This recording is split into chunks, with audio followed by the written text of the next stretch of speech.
සුබ දවසක් ඔබ හැම කෙනෙක්ටම. ඉතින් අද දෙවියන් වහන්සේගේ වචනේ යම් කොටසක් මම ඔබ ඉදිරියට බෙදා ගන්නවා. 2 කොරින්ති පොතේ පවුල්තුමා 4 වෙනි පරිච්ඡේදයේ 16 වෙනි පදේ කතා කරලා මෙන්න මෙහෙම කියනවා. එහින් අපි ක්ලාන්ත නොවෙමුව අපගේ පිටත මනුෂ්‍යයා ඡය වෙන නමුත් අපගේ ඇතුල් මනුෂ්‍යයා දවසින් දවස අලුත් කරනු ලබන්නේය.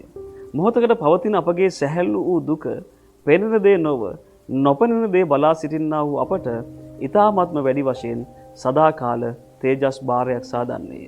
මක්නිසාද පෙනෙන දේ කාලිකය නොපෙනෙන දේ සදාකාලිකය. පවුල්තුමා කතා කරලා කියනවා පිටත මනුෂ්‍යයා ඡය වුණත් ඇතුළත මනුෂ්‍යයා දවසින් දවස ශක්තිමත් වෙනවා කියලා. අපිට පෙනෙන දේවල් తాවකාලිකයි. නමුත් නොපෙනෙන දෙයක් තියෙනවා ඒ දේ සදාකාලික බව පවුල්තුමා කතා කරලා කියනවා. ඉතින් මේ වචනේ සඳහන් වන පරිදි පවුල්තුමා කතා කරලා කියනවා අපිට මේ මොහොතකට පවතින සැහැල්ලු දුක ගැන හිතන්න එපා.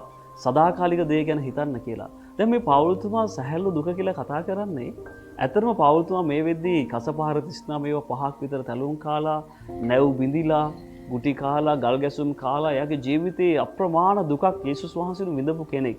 හැබැයි එයා ඒ දුක සැහැල්ලු දුකක් බවට හඳුන්වනවා. ඇත්තටම මේ తాවකාලික ලෝකයේ දේවල් නිසා අපි දුක් විඳිනවා, අපි පීඩා විඳිනවා, අපි ප්‍රශ්න තුලින් ගමන් කරනවා. මේ తాවකාලික මේ කාලික දේ නිසා සමහරවිට අපි ඒවත් එක්ක ගැටිලා අපි ගොඩාක් වෙලාවට ෂේ වෙලා අපිට සමහරට මහන්සි, අපි කෙදිරි ගන්නවා, අපි දුක් විඳිනවා, මේක ඇති කියලා හිතනවා සමහර තැන්වලදී. හැබැයි පවුල්තුමා මතක් කරලා දෙනවා මේක සැහැල්ලු දුකක් විදිහට ගන්න. ඔයා මේ විඳින දුක සැහැල්ලු දුකක් විදිහට ගන්න. මොකද ඒකට හේතුව සදාකාලික පෙනෙන දේවල් වලට වඩා නොපෙනෙන සදාකාලික දෙයක් ඔබ වෙනුවෙන් දෙවියන් වහන්සේ සූදානම් කරලා තියෙනවා. පිටත මනුෂ්‍යයා ඡය වුණත් දවසින් දවස දෙවියන් වහන්සේත් එක්ක සම්බන්ධතාවය තුළ ඇතුල් මනුෂ්‍යව ශක්තිමත් කරගන්න, බලවත් කරගන්න. මොකද යේසුස් වහන්සේ ගියේ ඔයාට මට ස්ථානයක් පිළියෙල කරන පිණිස. ඒ ස්වර්ගවල උන්වහන්සේ ස්ථානය ඔබට මට පිළියෙල කරලා තිබෙනවා. ඒ නිසා මේ පොළවේ ගත කරන කාලය තුළ ඉවසමින්, සැහැල්ලු දුක ඉවසමින්, උන්වහන්සේට ජීවිතය යටත් කරමින් ප්‍රීතිමත්ව ගමන් කරන්න. පීඩාවේදී ප්‍රීති වෙන්න.